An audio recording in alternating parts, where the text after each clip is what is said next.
It's no secret that we have record levels of mental illness plaguing our society today, and while there are many people out there that are just doing it for attention, the threat is real, and one of the main offenders in the mental illness list is depression. I know there are a lot of videos out there speculating on this and talking about probable causes and whatnot, but I want my opinion to be known on my channel, spoken by myself, rather than just simply sharing a video from another person or other people that I just agree with. And if you are struggling with depression, I hope this video finds you and that it helps.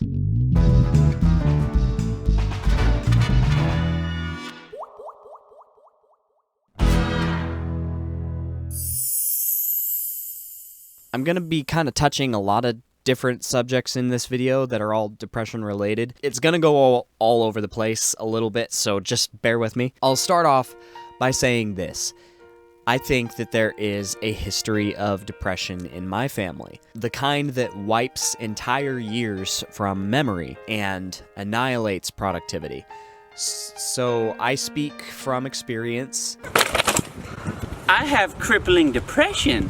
For me, in the present, it comes in waves. I'll be good for a while and then just have a week or two of total exhaustion, demoralization, frustration, and desire to just rot, feel worthless. Sometimes there's no point in anything and I want to give up on everything. In the past, it was much worse. I was so depressed at one point I think you could tell how dreary of a person that I was in just about any conversation. From my own point of view, it felt like I was hateful, judgmental, critical of everything.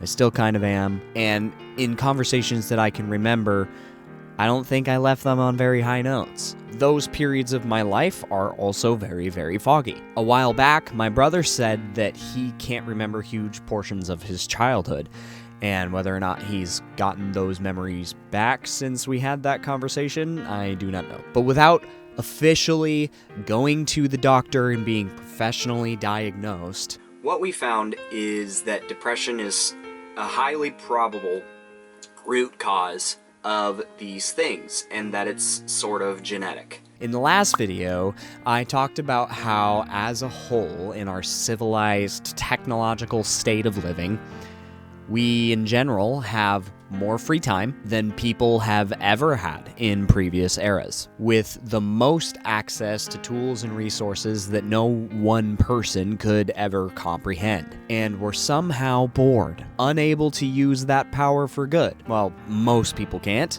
I sure stay busy. Obviously, I'm not talking about people with 2 jobs or are going to college or have kids. There's a lot of those people. But anyway, I think that very boredom that I mentioned is a direct link to our depression epidemic. So let me tell you the difference between what I was doing in the worst version of my depression compared to now. In the thick of it, I was working in manufacturing, very large company doing very monotonous work.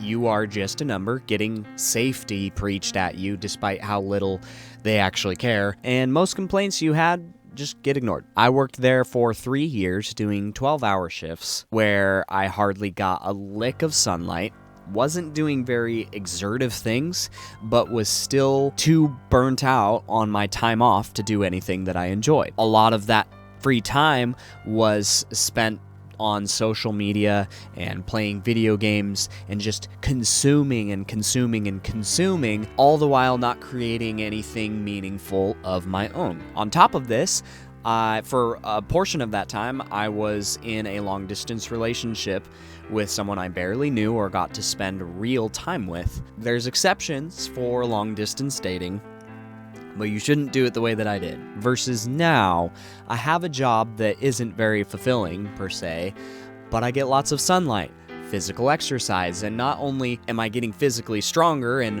blood is flowing through my body, it's also flowing through my brain. My job involves a lot of tasking and obstacles that take some problem-solving skills, where you need to or should develop the ability to think on your feet. It's things that you can't just ask ChatGPT to solve for you. Which I've never done, by the way, just regardless.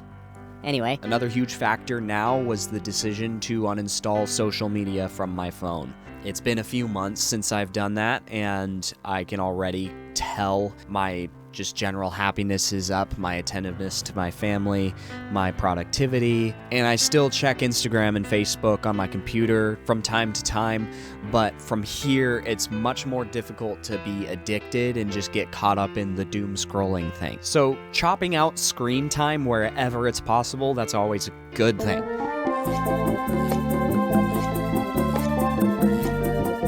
And finally, the biggest difference from then and now is that I have a family of my own, and as such, there's just simply not enough time in the day to be depressed. As weird as that sounds, not only does being a father distract you from your own thoughts, which is half of the battle of being depressed, it gives you a renewed sense of purpose, because you're now, it gives you another reason to better yourself for the sake of the person you're raising.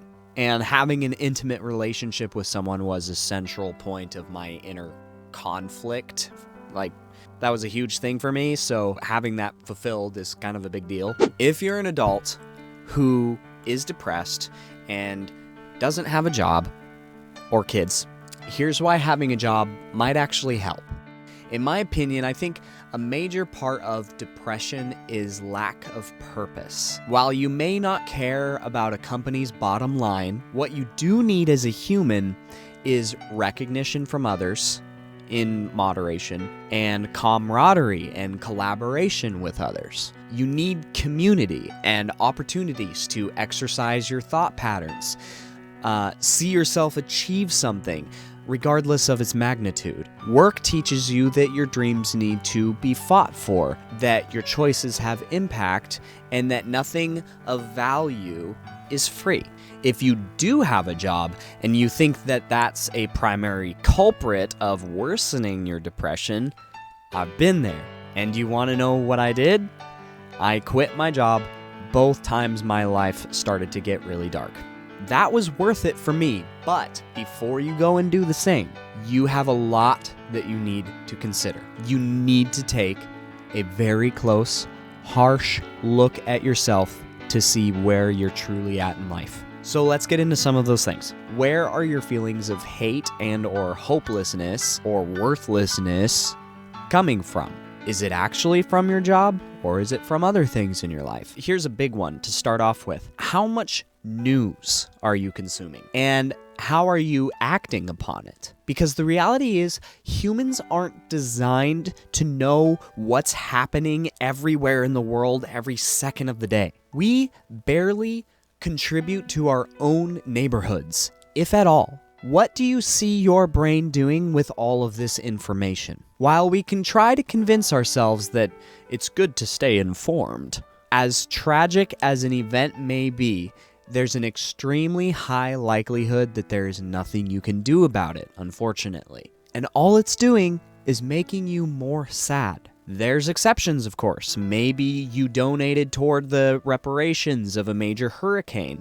That's great. Just think about the volume of stuff you're taking in versus what you're feasibly able to put out. Similarly, how much social media are you consuming? I feel as though at this point, we're all aware of the time that we waste on Instagram and Facebook and TikTok, etc. It's the new version of reality television. It completely decimates the reward system in your brain and makes it much more difficult to be a motivated person. Like seriously, you seriously need to be aware of just how much destruction to your neural pathways that being on a screen causes. Like, please go research it.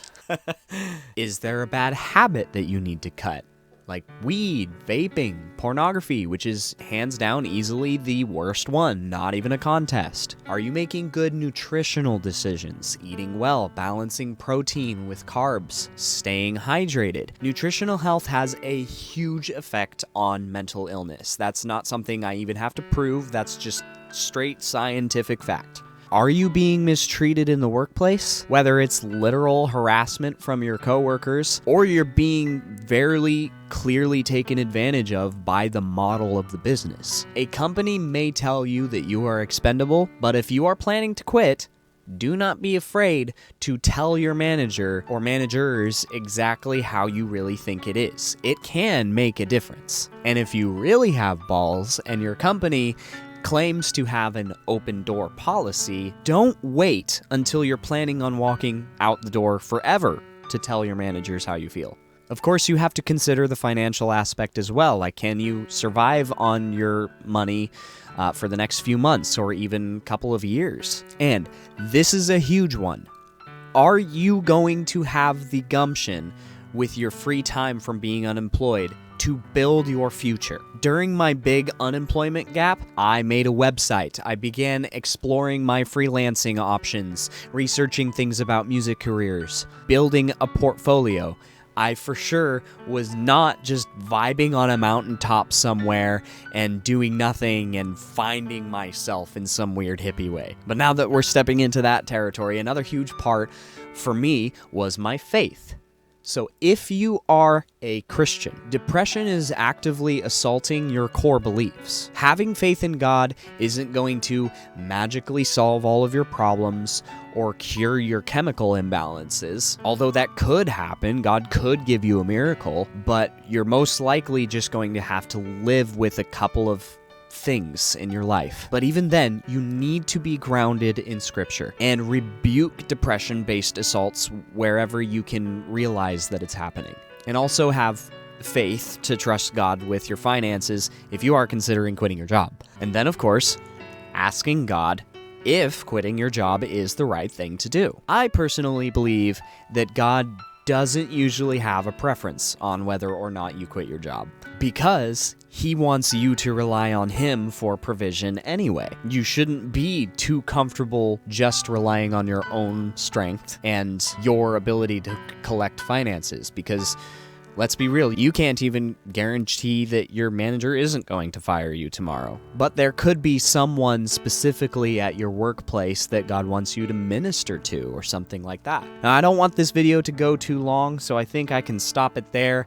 I have a lot more thoughts and different subjects to dive into in this series, but I just needed to get some things about depression off of my chest. And as always, please share your thoughts with me in the comments. I know I don't say that very often on my channel, the whole like, subscribe, click the bell, whatever. I've kind of been really against that on my channel, but of course, it really does help. I don't get a lot of engagement, so I'd appreciate it. Yeah, and if you have something you disagree with in this video, or you have to add to the conversation, any thoughts about this video, just put them in the comments, and I will see you guys later. Wow. And I will see you guys later. I can't do that today for some reason, so I'm just gonna... I don't need an outro sound.